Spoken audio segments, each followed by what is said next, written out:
focus group part is really closely connected to the semi-structured interviews, because it is basically based on the data that you collected during the semi-structured interviews, and then need to be validated in the focus group discussion.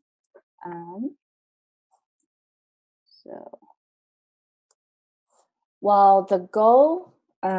So firstly, we'll talk about the goal of the focus group discussion.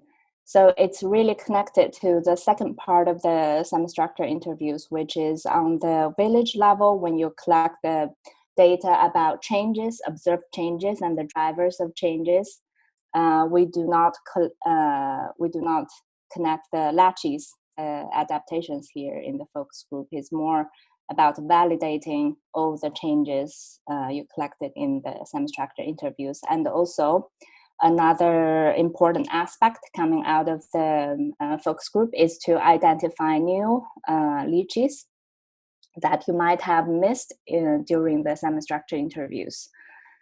So the number of focus group discussions per side is we take at the minimum of 2 and maximum of 4. So to keep it diversified, like if you work in a community that has farmers and pastoralists, so try to include people that from both livelihood activities, or if you have more, try to include more. So it's more about, you have to balance the gender, balance the age, and balance the livelihood activities, and also to pay attention to the gender or power balance. So a lot of communities that when men in present, and then women tend to not talk that much. So it's better that you organize different, like separate focus groups in that case. And for the number of participants per focus group, we suggest to have at least 4 people, and maximum have like 12. For the maximum, we are flexible. It's more up to the researcher's ability of coordinating the focus groups, right? If you ended up having like a focus group have more than 12 people, that is okay as well. But the minimum number is fairly strict. I think I'm not going to dive into how to organize the focus group discussions. And I think most of you have experience organizing it. And I always suggest to have moderators, and, just don't do it on your own. So you're not stretched on doing different things, so missing important information. So we have a section in the manual to kind of list a detailed logic of how to organize a focus group and what to do, and some tips to pay attention to. So for this part is more of the key component of the focus group discussion. What kind of observations from the semi-structured interviews need to be validated in focus groups? So it's like the first one is inconsistent observations. So for example, people mentioned, now the crop yields less because of the road construction. And some people say the crop yield less because it rains less now. So it has different drivers for this one change. So for those kind of changes, you need to bring into the focus group discussion to see if there's a consensus could be reached after, collective work. And the second one is the observations perceived to have different drivers. That's the same. The inconsistent observations is more like people mentioning now the crop yield more, and some people mention crop yields less. So that's inconsistent. And then to have different drivers, people say it's because of the road construction. Some people attribute it to climate change. Some people might attribute it to just the natural circle or something. So those ones you need to bring it into the focus group discussion to validate it. And also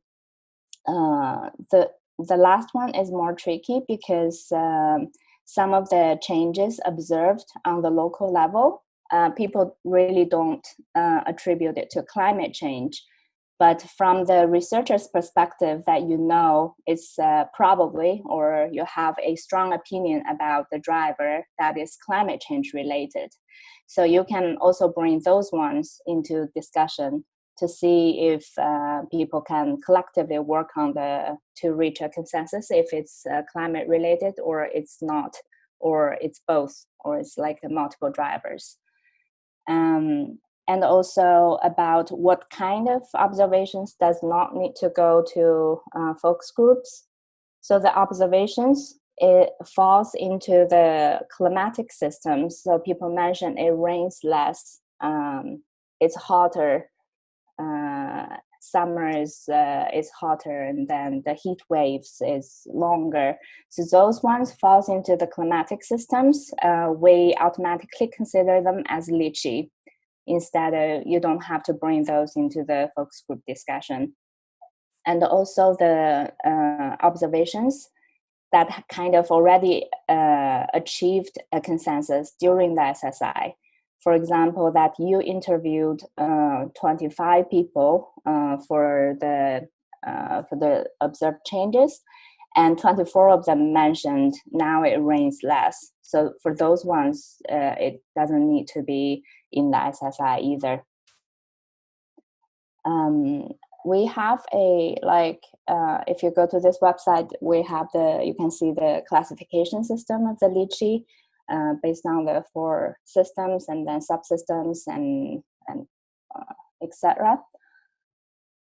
So this is the expected output, a list of LICCIs depending on the number of focus group discussions you organized in the area and the level of gradement. So we have a column that record each observation, if it's a grade or it's not a grade, or it's fully a grade, or a grade after debate, or a grade disagreed after debate. So you can record this.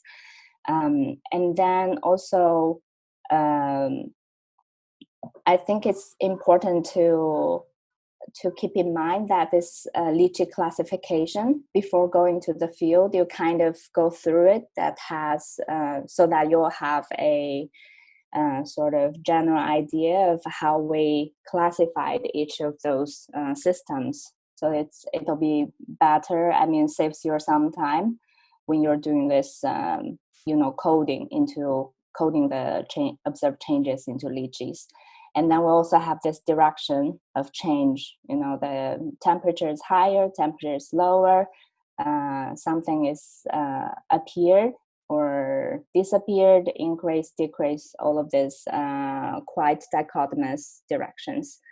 And the species column is more about, plant flora, flora. So if people mentioning, now the fruit trees are flowering earlier, and then you'll need to ask which fruit tree or what kind of tree. So try to get the name of the species and then choose the life forms, the fungi, non-woody plant, all of this, etc. And the uses of species and the parts. So it could be construction or tools, firewood, or social cultural uses for food, for medicine, etc.